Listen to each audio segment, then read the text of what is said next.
pleure. C'est sensible.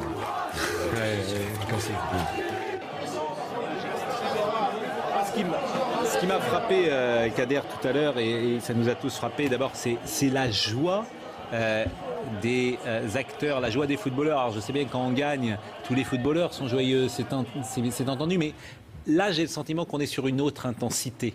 Il y a autre chose. D'ailleurs, les images... Tiens, c'est simple, je pourrais comparer ça à la finale de la Coupe du Monde lorsque l'équipe de France a gagné à Saint-Denis. Eh bien, les images et les joueurs, je les ai vus dans le même état pour arriver à un deuxième tour que les Français en 1998. Oui, c'est vrai que c'est toujours des moments extrêmement forts et très, très importants. Mais il y a quand même quelque chose que je voudrais souligner, c'est qu'il n'y a pas encore de l'autre côté de la Méditerranée le star system que l'on connaît en Europe, et ce qui fait que les joueurs ont une grande proximité avec la population. Bon là, l'exemple est très mauvais parce que la plupart des joueurs algériens évoluent en Europe, mais dans le championnat algérien, les joueurs sont extrêmement populaires, ils sont connus, ils vivent dans leur quartier, ils vont chez le commerçant, donc il n'y a pas cette distance qui est mise volontairement entre le public et les joueurs, et il y a vraiment de la proximité, et c'est pas factice, c'est une réalité, et ce qui fait aussi la popularité de ce sport encore assez préservé de l'autre côté de la Méditerranée. Alors, on va voir le groupe dans une seconde, mais les 16 joueurs qui sont nés en France, qui sont donc de nationalité algérienne et qui sont en fait des joueurs binationaux, quel rapport ont-ils aujourd'hui avec l'Algérie? Ils y vont régulièrement? Ils s'entraînent avec la sélection là-bas? Ils s'entraînent, j'imagine, puisqu'ils ont dû probablement préparer cette compétition. Oui, ils y vont régulièrement. Encore une fois, c'est un attachement affectif très fort, très important. Et je ne pense pas qu'il faille chercher à faire de provoquer une fracture factice entre la culture et la citoyenneté. Je crois qu'il n'y a pas d'ambiguïté. J'ai l'impression que les gens qui vivent cela le vivent mieux que ceux qui sont à l'extérieur et qui en parlent et qui cherchent précisément à provoquer cette rupture. J'ai lu des choses ce matin. Bon, moi j'ai une chronique quotidienne dans un journal algérien et donc je lis beaucoup la presse et j'ai lu des choses terribles sur Internet. Et je crois que c'est pas sain. C'est pas sain pour la cohésion nationale ici, en France, territoire dans lequel on vit, puisqu'on a envie que ce soit apaisé et pacifié, et que c'est autour du sport que s'il peut y avoir un peu de communion et de plaisir, au moins que ce puisse être partagé. Et je pense qu'on sera tous d'accord pour écouter votre message ce soir avec intérêt. Je rappelle... Regardez dans le salon avec Kader et voir les supporters algériens, je vous disais, mais cette ferveur, cette passion, je dirais presque cette hystérie, il y a quelque chose qui vous prend aux tripes, mais en même temps qui fait peur parfois, parce que c'est exacerbé. Oui, c'est forcément excessif cette passion. Je crois que c'est... on m'a montré tout à l'heure le communiqué ou le message qu'a fait passer le Premier ministre cet après-midi en disant qu'on pensait à nos compatriotes d'origine algérienne, ce qui en dit long sur la perception qu'on peut avoir. C'est-à-dire, à la fois on reconnaît que ce sont des compatriotes, mais en même temps, il y a une mise à distance parce qu'il y a une culture un peu différente.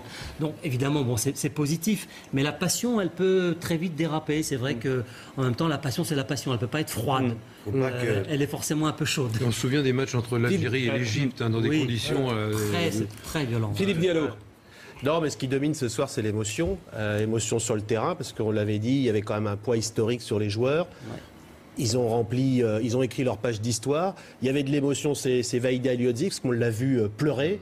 Donc lui aussi, l'émotion, il a gagné son pari. Je crois qu'il avait été beaucoup attaqué, on l'a dit par la presse, et on voit qu'aujourd'hui, il gagne son pari un peu contre tout le monde.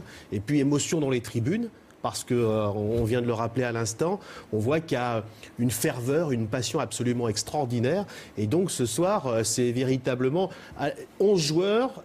plus les remplaçants qui ont écrit une page de leur histoire. Alors que les Russes nous ont rien donné comme émotion. Cette équipe sur le terrain, elle était inodore, incolore, sans savoir. Il y a du talent, bien sûr, on le sait, on a vu quelques joueurs, mais elle n'a rien fait passer comme émotion. Elle a fait sa Coupe du Monde comme ça, on va en catimini, et elle va partir en catimini. On va rester forcément sur l'Algérie. Sur la joie des Algériens, il y a beaucoup de réactions évidemment sur Twitter, et puis des joueurs de football, de Ligue 1, Bafétimi Gomis qui dit 1, 2, 3, bravo l'Algérie. Il y a Sidney Govou également, ancien joueur de l'équipe de France, qui réagit et qui dit bravo à cette équipe d'Algérie. Énormément de réactions sur les réseaux sociaux en France, des joueurs de football. On verra dans un instant aussi une photo de Samir Nasri qui a félicité cette équipe algérienne. On va revoir le groupe donc, de l'Algérie qui ne termine pas première de son groupe, qui termine donc deuxième et qui affrontera l'Allemagne et qui a gagné, perdu d'abord contre la Belgique, gagné contre la Corée du Sud et fait match nul contre la Russie. Ah oui, les Belges qui gagnent leur troisième match, donc ça fait 9 points pour la Belgique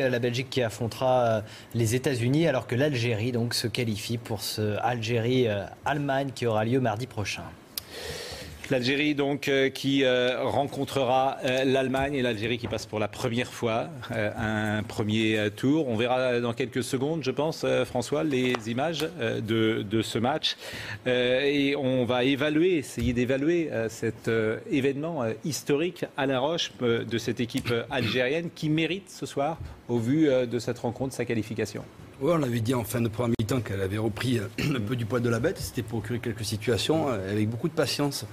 Et surtout avec un gardien énorme. Il faut le souligner parce qu'il fait un arrêt déterminant à la 47e, à 1 contre 1, qui fait que le score est toujours de 1-0. Et derrière, l'Algérie qui a continué à pousser, à attaquer, à se procurer des coups de pied arrêtés. Alors, le but est très beau de Slimani, mais une nouvelle fois, Hakim Feliev, c'est ça, sa deuxième erreur dans le tournoi, puisque souvenez-vous, contre le Japon, il avait un peu eu les gamins à pas. Mais en tout cas, les Algériens ont été dominateurs et c'est entièrement logiquement qu'ils reviennent et qu'ils gagnent. Enfin, qu'ils gagnent. Pour moi, c'est une victoire, puisqu'ils ont fait match nul, mais en tout cas, de se qualifier de cette manière-là, c'est eux qui le méritaient, à l'image du public dans le stade. Je ne sais pas si vous avez vu, tout le public encourager l'équipe d'Algérie et siffler les Russes. Kader Abderrahim, je rappelle que vous êtes maître de conférence à Sciences Po, vous êtes également à l'IRIS et vous nous donniez tout à l'heure à la mi-temps une information qui nous a beaucoup surpris puisque tous les supporters qu'on a vus ce soir, ils sont peut-être 5000 Algériens au Brésil, leur voyage sera payé par le gouvernement algérien. Oui, c'est une. Bon, encore une fois, je tiens à souligner que c'est pas une gestion très rationnelle des données de l'État. Et en même temps, c'est une. Vous avez de la réserve. C'est extrêmement étonnant. C'est un moyen d'acheter la paix sociale, comme on le fait dans la gestion quotidienne en Algérie, même quand il ne s'agit pas de football.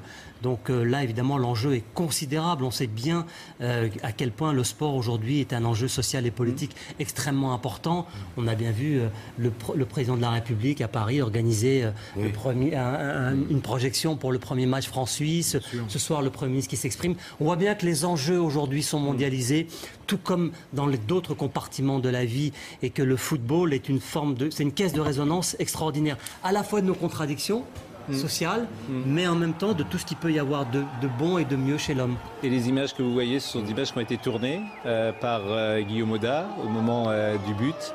Tout à l'heure, le but qui qualifie l'Algérie. Donc pour la première fois, c'est historique, on le répète, pour la première fois en huitième de finale du mondial. Et je crois que ce qui est historique aussi, c'est qu'il y ait 2 équipes africaines en huitième de finale du même Coupe du Monde. Ça sera à vérifier, mais le Nigeria et l'Algérie, une première, 2 équipes africaines en huitième de finale d'un mondial.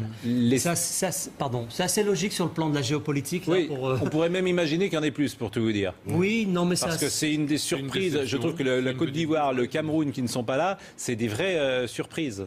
C'est assez logique parce que c'est vrai que c'est d'abord le Nigeria, c'est le pays le plus peuplé du continent, donc il y a une forme champion de logique. d'Afrique. Voilà, et en même temps l'Algérie aussi est un géant à la fois sur le continent, mais également au Maghreb. Et c'est important aussi de souligner qu'aujourd'hui, moi je reçois beaucoup de messages de parents ou d'amis qui sont de l'autre côté de la Méditerranée, qui sont au Maroc. Et que vous disent-ils justement? Ça m'intéresse beaucoup. Qu'est-ce qu'ils vous disent? Nous sommes tous des Algériens. Oui. Et à la mi-temps, je vous ai montré le message venant du Maroc. C'est-à-dire, vos amis du Maroc disent nous sommes tous des Algériens. On respire, parce qu'à un moment de l'égalisation algérienne, on respire. Donc il y a une forme, là aussi, d'identification. Tout le monde est derrière cette équipe, parce qu'elle représente un peu au-delà de l'Algérie. Mais on rend grâce au prophète aussi. Allah est grand, forcément, ce soir. Allah est plus grand encore ce soir. Allah est grand et François Pinet est encore plus grand. Et il va nous donner les stats. Les statistiques, juste avant les images, les statistiques de cette rencontre, avec donc un but partout. Félicitations, le prix Poulpe revient à Alain Roche, qui avait donné le bon résultat. Un but partout. Bravo Alain. Première fois. Premier prono. Première fois en 2 ans. Le prix Pinet. Vous êtes obligé d'aller avec votre poulpe et de garder tout le week-end. Les images du match que vous attendez forcément avec beaucoup d'impatience si vous êtes supporter algérien, si vous êtes français. Évitez les Champs-Élysées quand même si vous rentrez ce soir. Mais évitez les Champs-Élysées ou non. Allez-y. Au contraire. Toi, t'es Madame Irma. Elle est partagée. Vous n'aimez pas qui vous appelle C'est un prix très glorieux. Non, mais c'est le prix Paul le poulpe qui a été immortalisé par Voilà. François Pinet. C'est vous, maintenant, Les c'est images François le poulpe. que tous les supporters algériens attendent avec beaucoup Oui. d'impatience, les sujets. Oui, les supporters algériens qui ont souffert, puisque forceur algérien, c'est Ouais. historique. Il y a une intensité d'émotion qui dépasse l'intensité d'une équipe qui se qualifie pour les huitièmes de finale de Coupe du Monde. On a l'impression que c'est la finale de Coupe du Monde. C'est les mêmes joies, les mêmes larmes que les Français le soir du 12 juillet 98, Fabien Antonin. Moi, je suis extrêmement ému parce que c'est un peuple frère, l'Algérie. Moi, j'ai grandi en banlieue parisienne et on a joué au foot. On était tous mélangés. Donc, j'ai l'impression que c'est nos frères qui ont gagné. Je suis très heureux pour ce pays. Je pense à tous ces gens qui sont dans les petits cafés, qui ont dû vivre ce match et qui vont faire la fête aujourd'hui. Je suis vraiment, je suis très heureux, voilà, de voir que j'espère simplement qu'il n'y aura pas d'incident pour pas qu'il y ait de récupération, que la goutte d'or ne va pas faire déborder le vase.